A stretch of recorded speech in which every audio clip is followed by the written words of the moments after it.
नमस्कार, मी doctor Deepali Patole Mahale, consulting pathologist. आज आपण CBC मधील दुसरा प्रमुख घटक बघणार आहोत, ते म्हणजे WBC। बऱ्याच आजारांमध्ये आपण ऐकतो की पांढऱ्या पेशी म्हणजे WBC ह्या कमी झाल्यामुळे अथवा वाढल्यामुळे पेशंटला ॲडमिट करावे लागते। तर ह्या WBC म्हणजे काय ते आज आपण जाणून घेणार आहोत। WBC मधील न्यूट्रोफिल, लिम्फोसाइट, एओसिनोफिल, मोनोसाइट, बेझोफिल हे 5 घटक आपल्या शरीरातील एक प्रकारे सैन्यच आहे, जे bacterial, fungal, viral, parasitic infection किंवा कॅन्सर सारख्या सेल्स यांच्या विरुद्ध लढा देत असतात। नॉर्मली WBC काउंट हा 4000 ते 11000 पर क्यूबिक मिलीमीटर इतका असतो।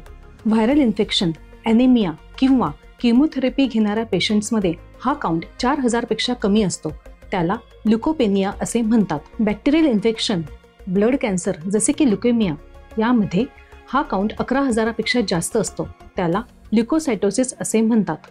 पेशंटला अँटीबायोटिक द्यायचे की नाही किंवा अँटीबायोटिकचा कोणता प्रकार द्यायचा हे WBC काउंटवरून ठरते। अशाच उपयुक्तपूर्ण माहितीसाठी व्हिडिओ पाहत राहा। थँक्यू।